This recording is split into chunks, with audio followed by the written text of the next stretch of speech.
Would you believe someone if they said they saw the great love of your life 30 years after she passed? And not in a memory, nor in an ordinary dream, but in a moment so real, so intense, it seemed impossible to deny.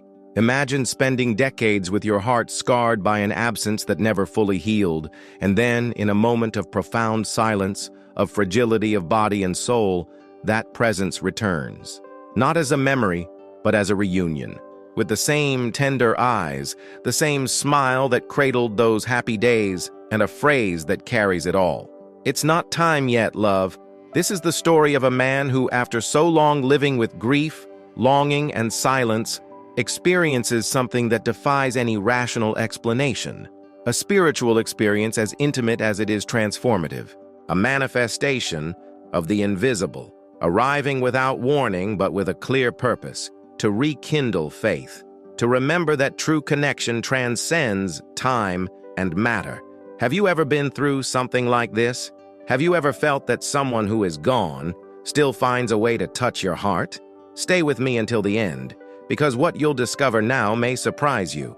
Together, we'll explore every detail of this unexpected reunion, which begins with a whisper from beyond and carries a profound meaning, perhaps a divine message, perhaps a silent request, or perhaps simply pure and eternal love, manifested when least expected. The connection between souls who truly loved each other is not extinguished by death, and when a reunion like this happens, it transforms. It touches parts of our existence we never knew were dormant. That day, time seemed to stop, not poetically but brutally. It was as if the world had lost its sound, its color and its meaning all at once. The news came cold, swift, like a blow he could never have anticipated, even if he'd spent his entire life preparing for it. He was at home, distracted by small, everyday tasks, the ones we do on autopilot, until the phone rang, and nothing was ever the same again. On the other end of the line, the choked voice spoke the words that would divide his life into two periods, before and after she left. It was an accident, they said, sudden, unexpected. But no matter how much they tried to soften the details, nothing could contain the collapse that settled inside him. The ground opened up, his head spun silently, and his heart seemed in disbelief. Because how could he accept that the presence that filled his days with so much love would now be absent? How could he understand that the person who knew his laughter, his fears, his dreams, and who had left that morning with a kiss on his cheek, would never return? The pain didn't come like an explosion, but like a wave that wouldn't stop. Days, weeks, months, and the absence only grew. Every corner of the house held an echo of her, every object a memory. And the worst part was what no one saw, the emptiness that remained between the lines of the day, that extra cup he'd left on the table without realizing it, the pillow on the left side, always tidy but untouched, the way he still looked at the door sometimes, hoping she'd simply return, as if it were all just a mistake, an illusion, a cruel misunderstanding. But death has a very particular way of testing those who remain. Because it's not just about dealing with absence, but about living with memories. And over time, what once hurt so much began to turn into longing. A longing that didn't weaken, it only changed form. And it was this longing that he carried for 30 years, never forgetting the sound of her voice, never ceasing to feel that somehow she was still nearby, even if silent, even if invisible. Now I want to delve even deeper into this subject, because when something that seemed buried in time resurfaces so vividly, it's impossible not to wonder, is there really an end? Or just a new form of presence? 30 years. That's too long to pretend the pain becomes just a memory. The truth is, as the years passed, he learned to live with her absence like someone learning to live with a scar. It doesn't hurt all the time, but it never goes away. Each morning was the same. Coffee made for one, the newspaper opened in silence, her chair always in place but eternally empty. And the days passed, one after the other, like a broken record, repeating the same gestures, the same habits, but without the same meaning. Important dates, then, became invisible milestones in a love that still pulsed silently. Her birthday, for example, he could never ignore. He always bought her flowers, as he did when she was here. He didn't give them to anyone, didn't take them anywhere. He just left them there in the living room, as if somehow she could see them. Their wedding anniversary was another sensitive point. Not because he wanted to remember the pain, but because forgetting her seemed even more unfair. And the curious thing is that no one noticed how he still spoke to her in his mind. How every now and then he'd say, "Good night, my love," before turning out the light. Or how he'd comment on the news out loud, as if she were still sitting there, across the room, smiling in the corner of his eye.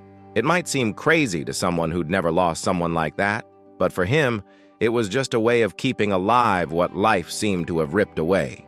Even with friends, neighbors, and family nearby, there was a part of him that was never occupied again. He continued working, helping others, living his routine.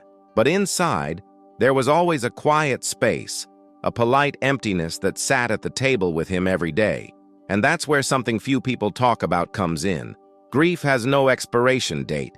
It doesn't disappear overnight. It transforms. It hides between the lines of life.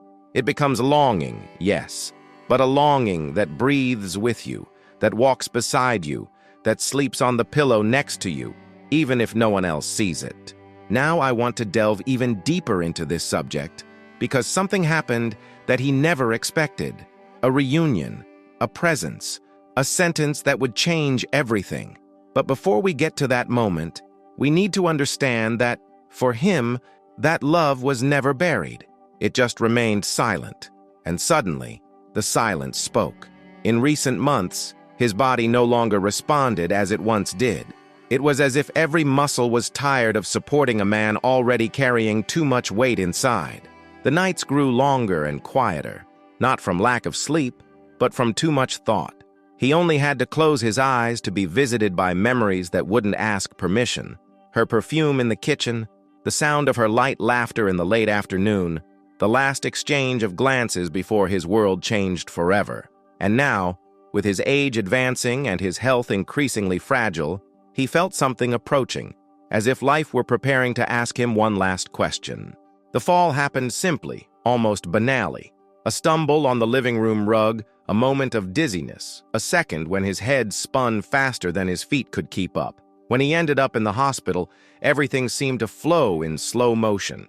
The tests, the doctor's concerned looks, the machines hooked up to his body.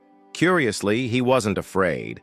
It was more of a calm surrender, almost as if he were accepting something he'd been feeling for a while, that perhaps it was time.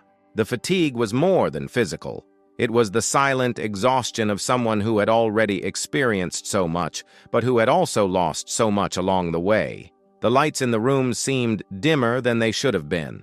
Sounds came from a distance, muffled, as if he were trapped between two worlds.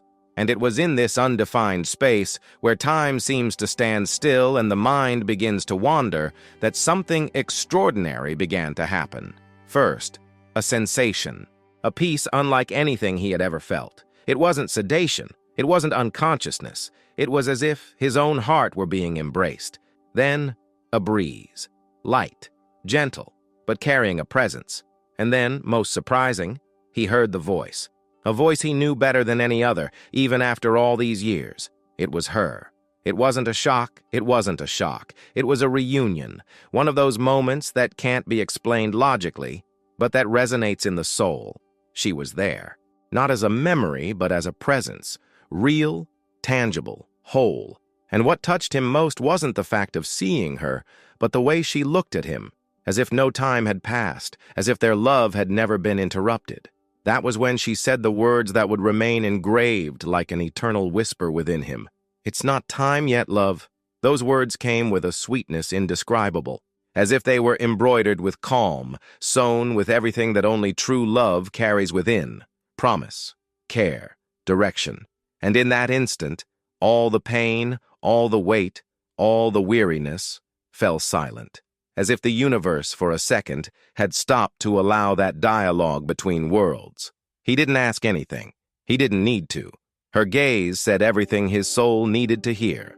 Now I want to delve even deeper into this subject, because this kind of encounter, as rare and inexplicable as it may seem, usually happens behind the scenes of existence, between what we call reality and what we prefer not to name. But what if this visit wasn't just consolation? What if it carried a revelation, a hidden purpose? Everything seemed suspended. The sound of the heart monitor, which had previously been an insistent reminder of the body's fragility, now sounded increasingly distant, as if drowning in a silence deeper than any he had ever experienced. It wasn't pain. It wasn't fear. It was a feeling of weightlessness, as if something inside him were detaching, floating, slowly crossing an invisible membrane between two worlds. The light around him didn't come from a lamp or a window. It seemed to emanate from the air itself, soft and golden, enveloping everything with a kind of silent peace. It was in that instant, as the details of the room began to fade like memories waking from a dream, that he saw it. She was there. Her hair loose, exactly as she'd worn in the early years of their marriage, the same light dress from when they'd last danced together on her 20th birthday, the same calmness in her gaze, as if time had never passed between them. Nothing about her screamed mystery or the supernatural. On the contrary, she seemed so real that for a second he forgot she'd left. It was like meeting someone who'd simply gone outside and returned with coffee. The impact came not as a shock, but as an immense relief, a kind of silent reunion that needed no words because his heart already knew. And yet, she spoke. The voice he'd longed to hear for the past 30 years didn't come with drama or celestial echo. It was intimate, sweet, as if whispering in his own chest, "It's not time yet, love." 3 words. But within them lay a whole universe of meaning, promises, and hidden truths. Her expression held neither sadness nor anxiety. It was as if she were saying, "I'm waiting for you." And in that instant, something inside him shifted. As if that brief contact had unlocked forgotten memories, buried sensations, and most of all, the strength he hadn't even known he still possessed. Her presence lasted long enough to heal something decades had failed to touch. He didn't reach for her. He knew that moment wasn't about possession, but about permission. A spiritual permission to continue, to transform, to return with something new within. This wasn't just a vision.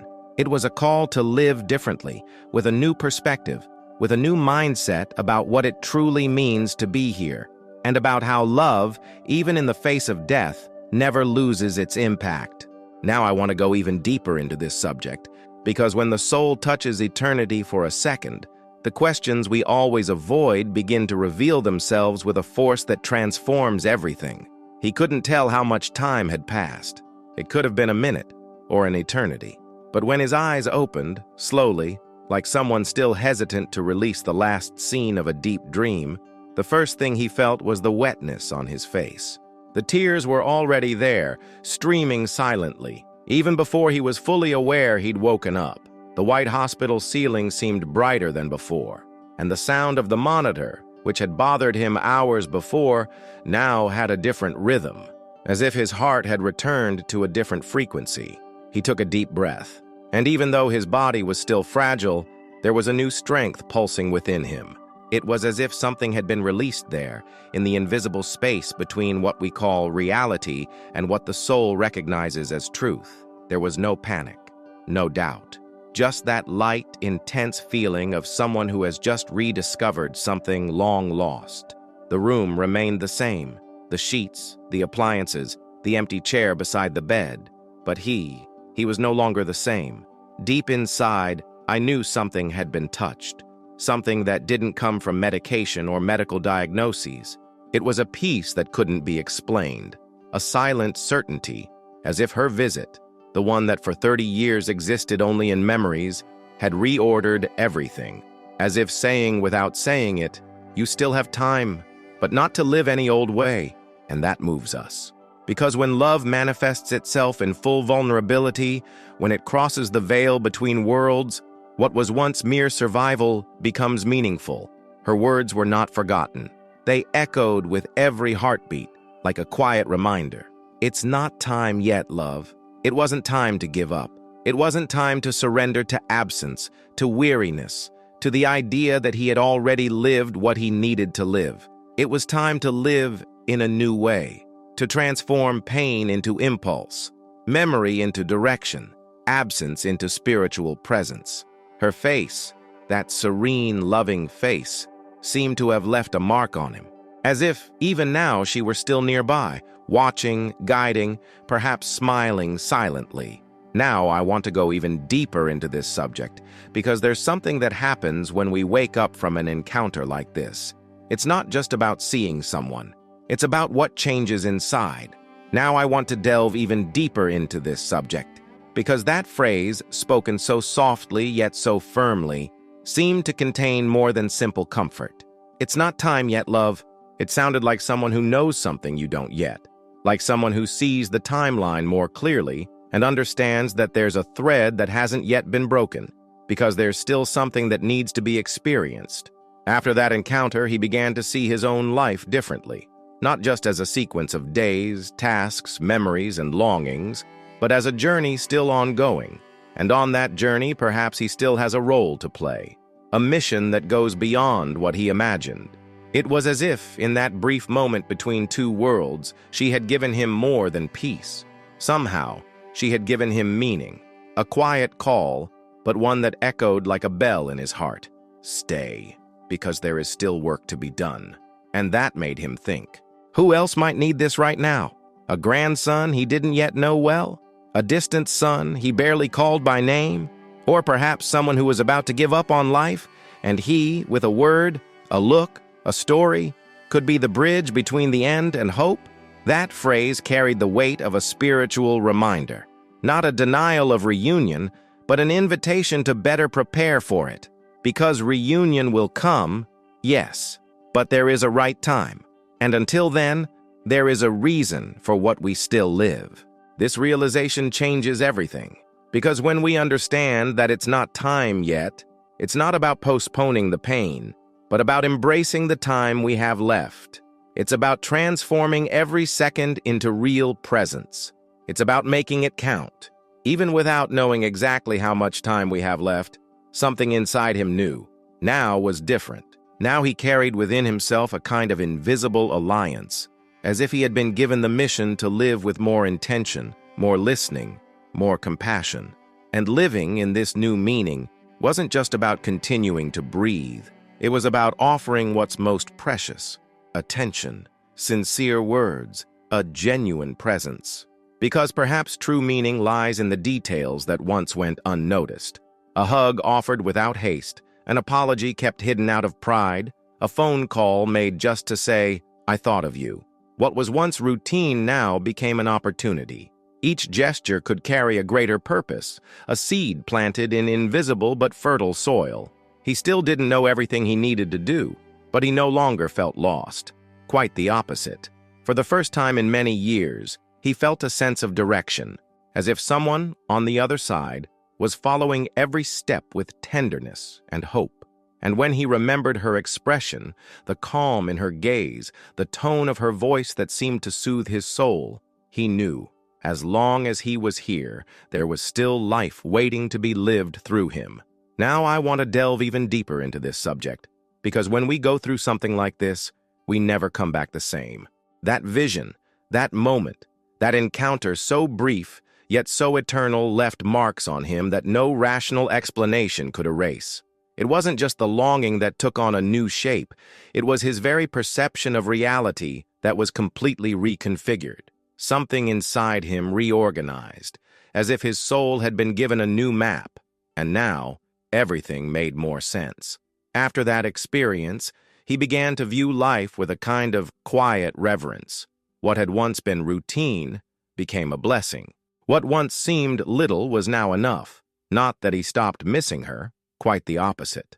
The longing was still there, but it no longer hurt as before. It was a longing that welcomed, not hurt. It was as if, in some way unseen by the eye, she was still nearby. Not in body, but in presence, in intuition, in signs that only he recognized, and that before he might not even have believed. The way he walked around the house changed. He began to speak to her in his mind, not sadly, but with the tenderness of someone who knows they're being heard. Sometimes he just had to close his eyes to feel calm return, as if that phrase, "It's not time yet, love," echoed again, a constant reminder that he was exactly where he needed to be. It made him breathe slower, act with more intention, listen more deeply. Even in difficult moments, when something seemed to be falling apart again, he would ask himself, what would she say now? And silently, an answer would come. A word, an affection that didn't need to be spoken. It was as if she had left a beacon burning within him, a light that guided him when everything around him seemed too dark. And this generated something precious: confidence. Not the arrogant confidence of someone who thinks they have all the answers, but the inner peace that arises when you understand that, even without knowing the next step, you are not walking alone. He also began to open up more to others. People experiencing loss came to him as if they knew instinctively that he would understand. And he did, because now, when he heard someone else's pain, he didn't just hear it, he felt it. He knew what it was like to lose, and even more so, he knew what it was like to find it again. That's why his words resonated more deeply, because they didn't come from books or prepared speeches. They came from experience, from someone who had crossed the darkness and found an open window to heaven. This transformation didn't make him a perfect man, far from it, but it made him more human, more sensitive to the invisible, more aware that the time we have here isn't infinite, but can be intense, and more open to the idea that there are realities that don't fit into logic, but make sense within the heart. He began to appreciate the little things: the smell of coffee in the morning, the sound of rain on the roof, an old photo that once brought pain and now brought a smile, as if every detail of life carried within itself a little bit of it. A little bit of that love that crossed time and space to say, "You're not finished yet," and that's beautiful. Now I want to delve even deeper into this subject, because there are things that reason can't explain, but the heart immediately understands. And perhaps somewhere in your memory, there's a similar memory, a moment that seemed ordinary, but carried a greater meaning. It might have been a dream too vivid to be just a dream, or that silent presence that made you look away, even though you knew no one was physically there. Sometimes what seems invisible is precisely what screams the loudest within us. The truth is, many people have experienced moments like this, brief encounters, unspoken words that echo as if whispered within the soul. When he heard that phrase, "It's not time yet, love," everything made sense. Time, longing, years of silence, everything aligned in a second. It wasn't a final goodbye, it was a pause. A living reminder that true love knows no boundaries, not even death. And if you've ever felt something like this, you know how powerful it is. How this kind of experience transforms everything. The way we see the world, our priorities, the way we give ourselves to those who are still here. It's not a story with a happy ending. It's more than that. It's a story of continuity, of reunion, of faith. That's why I invite you to reflect now with sincerity. What if someone you love were trying to reach you? Would you recognize the sign? Sometimes it's there, in the little things, in that song that plays out of nowhere, in that breeze that sends shivers down your spine for no reason, in the embrace of someone who reminds you of a touch that's long gone. The spiritual world doesn't shout, it whispers, and it's up to us to learn to listen. If this message touched you in any way, share it in the comments. And don't forget to subscribe to the channel, as it helps us continue to share this message with more people.